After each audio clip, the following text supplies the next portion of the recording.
A story that is emerging from India's trade deficit data that has now come out for the month of January. Trade deficit has now narrowed almost 12% in January compared to December. This on the back of the fact that it appears that India's exports are up and imports are coming down. Despite the Red Sea crisis and the recession in various economies, the Trade Secretary, Mr. Barthwal, is very clear that India is making headways. So I think, statistics and data gives you the advantage to look at it across any time frame. And if you look at it on a month-on-month basis, you're right. There has been a narrowing between the month of December and the month of January. I think right now in the month of Jan, the data came in at about $17 billion or so. 17.5. But if you compare it to, let's say, on a YOY basis, Jan last year, Jan 2023 versus Jan this year, 2024, the trade deficit has actually widened. So, the data on your screens for that matter, January 2023, it was at $17.03 billion.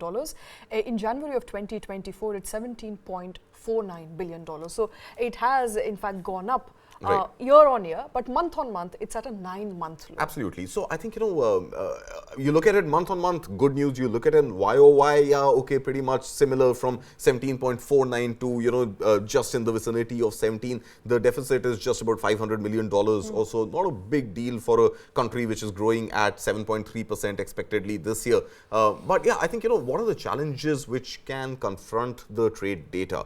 Number one, of course, is India's IT export story may not pick up or may not sort of, leave the shadow of 2023 behind in the calendar year 2024. And this, of course, comes on the back of soft landing in the US, comes on the back of UK also now going into recession immediately, pretty much on the same day as Japan went into recession, though our IT exports to Japan would be very limited. But UK going into recession, the inflation data from US not looking too good, in fact, coming 20 basis points above the expectation. So this higher for longer narrative of Fed not cutting rates and business activity not picking up in the US is something which is likely to dent India's export story, India's services export story. India's manufacturing exports, like the rest of the world, which is manufacturing and exporting goods using the Red Sea, we don't know how long that challenge is also going to continue. So both on the services exports and on the manufacturing exports,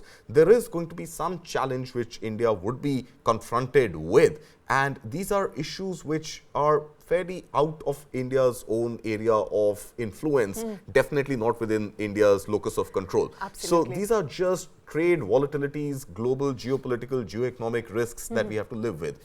Now, I have some very interesting data Yeah, okay. when we talk about annual figures when it comes to exports and imports of goods versus exports and imports of services. Yeah. Now, on an annual basis, merchandise exports, which is the good exports, grew by 3.13% in January, while imports also rose by about 3.3%. So, as far as exports of goods is concerned, import and export both rising at 3%. Right. But the picture gets all the more interesting when it comes to services exports. So services exports grew by 17%, while imports grew by 8.23%. So I believe that narrowing is on the basis of exports of services, which is where India is still looking at a brighter picture despite recession and global economy is not doing too well. No, you're right, absolutely. And I think, the services exports is something that India will have to continue to foster, because that is pretty much was our and has been our calling card to the world for the last 30 years. So service exports is something that we will have to continue to focus on. But what's important to note is that the entire,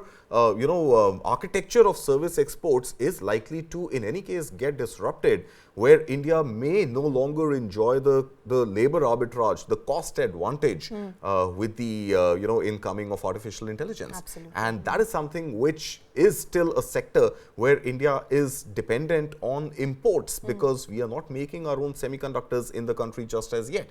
We are not making those chips which are going to process, large amounts of data, the GPUs as we call them, in the country just as yet. So overall, this entire story of, of the shifting balance of the nature of service exports is something where India will have to try and take a lead sooner than later. Absolutely. And in fact, the fact that we are, or as global economies, we're moving away from offshoring to narrow shoring essentially also means that services exports or imports has larger possibility and probability of being India's growth rider as opposed to physical movement of goods, which is where, the Red Sea crisis is also playing out, because India currently currently uses that route for 30% of its merchandise exports and but imports. again, those service exports, the whole geography and the whole diagram that goes into what these services exports constitute is likely to get disrupted with AI, and that is where India needs its leads, and that pretty much starts with semiconductors.